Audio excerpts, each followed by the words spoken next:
Hi guys, welcome back to my YouTube channel Both Tarini. Myself Dr. Deepak Yadav. I am currently doing my DM Neurology from AIIMS New Delhi.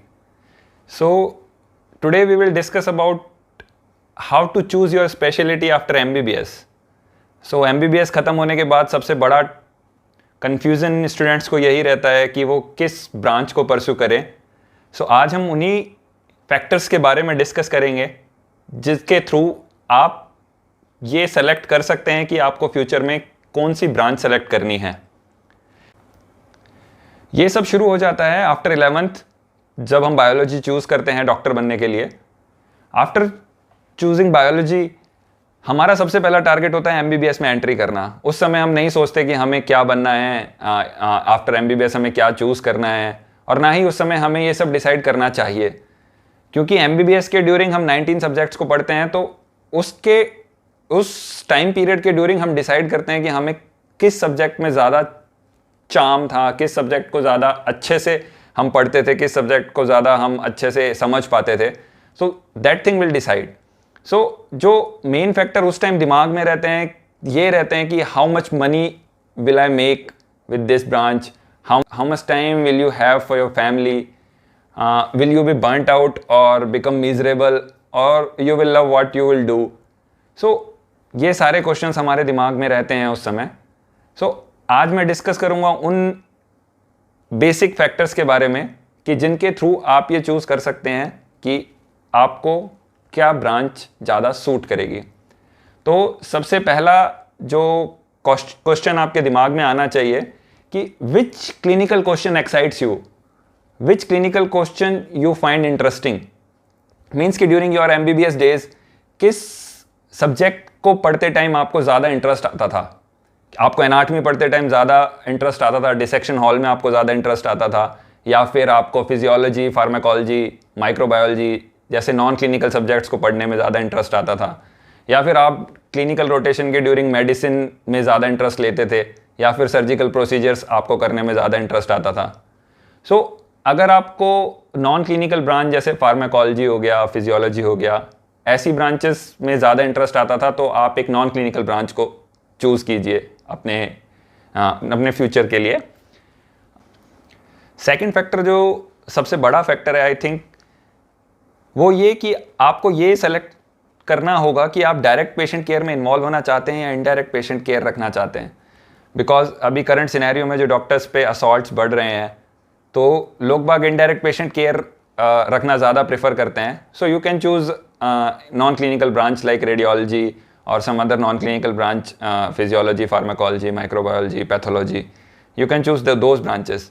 अगर आप direct patient care में involve होना चाहते हैं तो आप medicine, surgery, psychiatry, anti ऑप्थेल ये branches आप सेलेक्ट कर सकते हैं. थर्ड पॉइंट वही कि during your MBBS days surgical branches आपको ज़्यादा पसंद थी या मेडिसिनल ब्रांचेस आपको ज़्यादा पसंद थी, या फिर आपको दोनों तरह का एक्सपोजर पसंद है. अगर आपको दोनों तरह का एक्सपोजर पसंद है तो आप ईएनटी जैसी ब्रांच चूज़ कर सकते हैं, ऑप्थेल जैसी ब्रांच यूज़ कर सकते हैं जिसमें मेडिसिन का भी एक्सपोजर रहता है एंड सर्जरी का भी एक्सपोजर रहता है. अगर आपको इमरजेंसी हैंडल करने में ज़्यादा मज़ा आता है तो आप इमरजेंसी मेडिसिन चूज़ कर सकते हैं, एनेस्थीसिया चूज़ कर सकते हैं. सो डिपेंड करता है कि ड्यूरिंग एमबीबीएस डेज आपको क्या चीज़ एक्साइट करती थी. अगर आपको इमरजेंसी सिचुएशंस एक्साइट करती थी तो एनेस्थीसिया ले सकते हैं आपको इमरजेंसी मेडिसिन बहुत सही रहेगा. फोर्थ फैक्टर जो है वो आपको पेशेंट से ज़्यादा लंबा बात करना पसंद है कि आप ब्रीफ केयर पसंद करते हैं. अगर आपको ज़्यादा लंबा बात करना, पेशेंट से इंटरेक्शन करना बहुत पसंद है, पेशेंट का डिटेल हिस्ट्री लेना बहुत पसंद है, तो आप मेडिसिनल ब्रांच चूज़ कीजिए. आप मेडिसिन चूज़ कर सकते हैं, आप साइकेट्री चूज़ कर सकते हैं जिसमें बहुत हिस्ट्री लेना होता है. आप आगे जाके सुपर स्पेशलिटी में भी मेडिसिनल ब्रांचेस में न्यूरोलॉजी चूज़ कर सकते हैं जिसमें हिस्ट्री पार्ट बहुत इंपॉर्टेंट होता है. सो ये आपको सेलेक्ट करना होगा कि आपको पेशेंट से कितनी बात करनी है. आप पेशेंट से ज़्यादा बात करना पसंद करते हैं या आप ब्रीफ केयर करना पसंद करते हैं. अगर आप ब्रीफ केयर पसंद करते हैं तो आप नॉन क्लिनिकल ब्रांच चूज़ कर सकते हैं, या फिर सर्जिकल ब्रांचेस आप चूज़ कर सकते हैं जिससे पेशेंट का इंटरेक्शन उतना नहीं होता मेडिसिन जितना, लेकिन होता तो है लेकिन उतना नहीं होता. आप फिफ्थ फैक्टर होगा कि आपको चूज़ करना होगा बिटवीन वर्क लाइफ बैलेंस, कि आपको ये चूज़ करना होगा. अगर आप सर्जिकल ब्रांचेस चूज़ करते हैं तो आपके वर्किंग आवर्स जो हैं वो स्ट्रेच होकर कितने भी हो सकते हैं, बिकॉज सर्जरी का कोई टाइम नहीं होता कि सर्जरी कितने घंटे चलेगी या फिर कितना टाइम लगेगा ड्यूरिंग दैट सर्जरी और नॉट। तो एक फैक्टर ये होता है कि आपको आउटकम से कितना इफ़ेक्ट होता है, पेशेंट के आउटकम से, कि आपको एक ऐसी ब्रांच चूज़ करनी है जिसका आउटकम बहुत अच्छा होता हो, कि पेशेंट बहुत ज़्यादा ठीक होता हो, या फिर एक ऐसी ब्रांच चूज़ करते हैं आप जिसमें आपको पता है कि पेशेंट्स का आउटकम उतना अच्छा नहीं रहेगा, अगर वो आपको अफेक्ट करता है तो आप वो चूज़ ना करें। जैसे अभी तो बहुत ज़्यादा ट्रीटमेंट आ रहे हैं, तो फिर भी जैसे मेडोंक है, तो आपको उसमें आपको चूज़ करना है नहीं करना, सो वो आपको देखना पड़ेगा कि आउटकम कितना अफेक्ट करते हैं आपको। 7th फैक्टर होगा कि आपको अपनी क्लिनिकल स्किल्स को एसेस करना होगा ड्यूरिंग योर MBBS। अपनी क्लिनिकल स्किल को हर ईयर में एसेस कीजिए कि आपको कहाँ पे ज़्यादा मज़ा आ रहा है। आपको सर्जिकल ब्रांचेस में मज़ा आ रहा है तो आप सर्जिकल ब्रांचेस की तरफ जाइए। अगर आपको सर्जरी करने में बिल्कुल भी इंटरेस्ट नहीं है, सर्जरी में सुचर करते टाइम भी आपको अच्छा नहीं लगता, तो आप सर्जिकल ब्रांचेस रहने दीजिए, आप मेडिसिनल ब्रांचेस ले लीजिए। 8th फैक्टर, आप सबसे इम्पॉर्टेंट फैक्टर कह सकते हैं कि imagine your self doing that thing rest of your life. आप इमेजिन कीजिए कि आप पूरी ज़िंदगी वही काम कर रहे हैं जो आपने चूज़ किया है। क्या आप वो इमेजिन कर सकते हैं कि 5 साल, 6 साल, 7 साल बाद भी आप वही सब कर रहे हैं? अगर आपको लगता है कि वो सब करते रहने के बाद भी आपको सेटिस्फेक्शन मिलता है, तो आप वो ब्रांच चूज़ कीजिए। सो ये 8 फैक्टर्स हैं जिनको मैंने समराइज़ करने का ट्राई किया, कि आपको ये सेलेक्ट करने में हेल्प करेंगे कि आपको कौन सी ब्रांच चूज़ करनी चाहिए।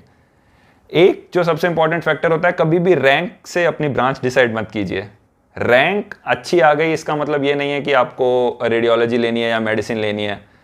इसका सबसे अच्छा एग्जांपल इस बार रैंक 1 नीट से जो था doctor Shiv Kumar Sharma, my medical college, SMS medical college, he chose general surgery in AIIMS, he was rank 8 in AIIMS. So he decided during his MBBS कि उसको सर्जरी करनी है। सो कभी भी रैंक से अपनी ब्रांच डिसाइड मत कीजिए कि रैंक अच्छी आ गई तो अब मैं ब्रांच चेंज कर लेता हूँ, ऐसा नहीं। अगर आपने डिसाइड किया ड्यूरिंग योर MBBS कि आपको यही ब्रांच पसंद है, आपको यही ब्रांच अच्छी लग रही है, तो आप उसी ब्रांच को लीजिए, चाहे रैंक आपकी कुछ भी आए। कॉलेज से ऊपर कभी भी ब्रांच को मत रखिए। ऐसा नहीं कि एम्स में कोई ख़राब ब्रांच मिल रही है तो मैं वो ले लेता हूँ, बाहर एक पेरिफेरी कॉलेज में मेरे ड्रीम ब्रांच को छोड़ के। ब्रांच हमेशा मैटर करती है, बिकॉज वो लाइफ टाइम आपके साथ रहेगी।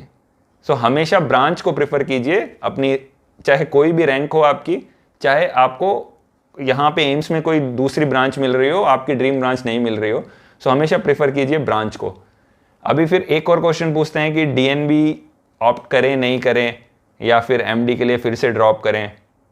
DNB में भी देखिए बहुत अच्छे कॉलेजेस हैं जहाँ पे DNB अच्छी होती है, उनकी लिस्ट आपको मिल जाएगी नेट पे। तो DNB के कॉलेजेस भी आप परसू कर सकते हैं। अब अगर आप ड्रॉप नहीं करना चाहते हैं तो आप DNB के कॉलेजेस भी सेलेक्ट कर सकते हैं। सो आर्टिकल, एक BMJ का आर्टिकल है जिसमें उन्होंने फैक्टर्स डिस्कस किए हैं। So this is the article which you are talking about, which published in BMJ, Factors Influencing Subspecialty Choice Among Medical Students, which was systemic review and meta-analysis. In this systemic review, the most important factor was academic interest, which we discussed earlier. Academic interest is most important. After that, controllable lifestyle, patient service, orientation, medical teacher, career opportunities, workload or working hours. Income comes after that. Length of training, prestige and advice from others.